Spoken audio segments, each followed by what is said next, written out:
आप देख रहे हैं कहानी टाइम्स दिलेर के साथ। तो चलिए बढ़ते हैं आज की भयानक कहानी की ओर। दोस्तों, ये उस समय की बात है जब मैं ट्रांसपोर्ट में काम करता था। मैं उड़ीसा में ट्रक ड्राइवर था। मेरा नाम राजेश है। एक दिन मेरे साथ ऐसी डरावनी घटना घटित हुआ कि तभी से मैंने दूसरे स्टेट में जाकर ट्रांसपोर्ट का माल ले जाना बंद कर दिया था। दरअसल तभी मेरी एज लगभग 35 साल थी। एक रात मैं ट्रांसपोर्ट का सामान असम के जंगल को पार कर दार्जिलिंग बॉर्डर पहुंचने वाला था। ठंड का दिन था। करीब शाम के 6 बजे रोड पे हमारी गाड़ी का टायर पंक्चर हो गया था। मुश्किल ये था कि हमारे पास दूसरे टायर नहीं थे और टायर में हवा भरने के लिए करीब 5 किलोमीटर दूर जाना पड़ता।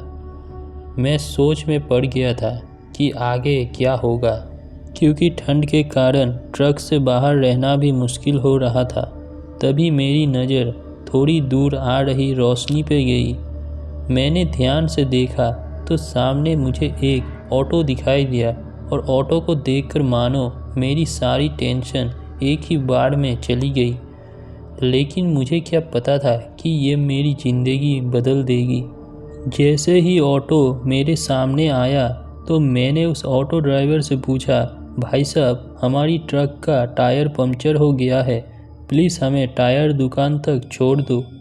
तो ऑटो वाला हंसते हुए बोला, ले तो जाऊंगा साहब, लेकिन मैं जो मांगूंगा वो मुझे मिलना चाहिए, वरना अंजाम बहुत ही ज़्यादा बुरा होगा। तो उसकी बातें सुन मुझे लगा कि उसको डबल भाड़ा चाहिए होगा। तो मैंने पूछा, हाँ, जो तुम्हें चाहिए वो तुम्हें मिल जाएगा, मैं तुम्हें डबल से भी ज़्यादा दूंगा।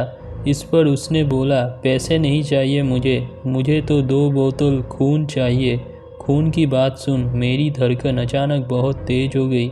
मेरी खल्लासी बोला, अरे भाई, मजाक की भी कोई हद होती है, चलो चलो जल्दी, डबल भाड़ा देंगे, चलो। हमने उसकी बातें अनदेखा करके उसके ऑटो में टायर चढ़ा दिया और फिर मैं उसके साथ ऑटो पे जाने लगा। थोड़ी दूर मुझे एहसास हुआ कि ये ऑटो वाला मन ही मन कुछ बोल रहा है। तो मैंने उससे झट से पूछ लिया, भाई साहब क्या हुआ?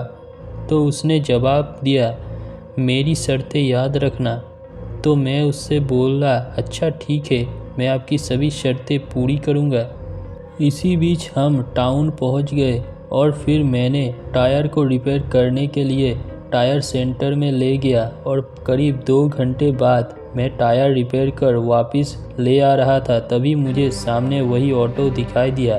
तो मैं वापस उस ऑटो पे बैठकर ट्रक के पास आया और फिर मैंने टायर लगाया और उस ऑटो वाले को 1000 रुपये देकर वापस ट्रक के पास जाने लगा। तो सामने से उस ऑटो वाले ने कहा, मैंने पहले ही कहा था कि मुझे पैसे नहीं चाहिए, मुझे तो सिर्फ 2 बोतल खून चाहिए। तो इस पर मैं गुस्से में उससे बोला, तब से तुमने ये क्या खून लगा रखा है, चुपचाप ऑटो लेके निकलो। मेरा इतना कहते ही उसका रूप पूरी तरह से बदल गया था। उसका भयानक रूप देख मैं तो ट्रक की तरफ भागने लगा। इसी बीच उसने मेरे खल्लासी को पकड़ लिया और उसके बॉडी से उसका सारा खून चूस लिया। ये सब देख मैं ट्रक को स्टार्ट किया और तेज़ी से निकल गया। मैं अभी पूरी रफ्तार से रोड पे जा रहा था। इसी बीच मुझे मेरे पीछे से कुछ आवाज़ सुनाई दी। मेरा दिल ज़ोर ज़ोर से धड़क रहा था। मैं धीरे से आंखें घुमाई तो मुझे वो छलाबा ट्रक के ऊपर दिखाई दी। तभी उसका हाथ मेरे गर्दन पे पकड़ लिया और मेरा दम घुटने लगा।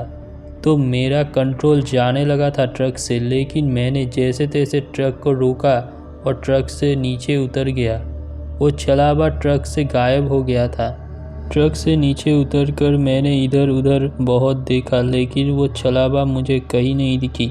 फिर मैं दोबारा ट्रक में बैठा और ट्रक स्टार्ट कर जैसे ही आगे जाने लगा तो मुझे पीछे से मेरे खल्लासी का आवाज़ सुनाई दे रहा था। वो मुझसे कह रहा था, उस्ताद मुझे बचा लो इस छलाबे से। उसका आवाज़ सुन जैसे ही मैंने पीछे मुड़ा तो मैंने पाया कि मेरा खलासी मुझे पुकार रहा था। उसे देख मैं उतरने ही वाला था कि मेरा ध्यान गाड़ी के साइड मिरर पे गई और वो नज़ारा देख मेरे तो रोंगटे खड़े हो गए। दरअसल मैंने देखा कि वो छलावा मेरे खलासी का रूप लेके मुझे उसके पास बुला रही थी। मैं तुरंत हनुमान चालीसा पढ़ना शुरू कर दिया और वहाँ से ट्रक लेके भाग गया। करीब 1.5 घंटे बाद मैं हाईवे में पहुँच गया था तो मेरे जान में जान आई, लेकिन मुझे अफसोस रहेगा कि मैं अपने खलासी को नहीं बचा पाया उस छलावे से। इस घटना के बाद मैंने करीब 6 महीने तक ट्रक नहीं चलाया था और फिर मैंने जब ट्रक में वापस गया तो सिर्फ सिटी टू सिटी ही मैं ट्रक चलाता था, क्योंकि मुझे आज भी उस दिन की याद आता है जो मुझे बहुत ही डरा देती है। तो दोस्तों, आपको भी राजेश जी की कहानी कैसी लगी कमेंट्स में बताना, और क्या आपके पास भी ऐसी कोई डरावनी कहानी है तो हमें मेल कीजिए।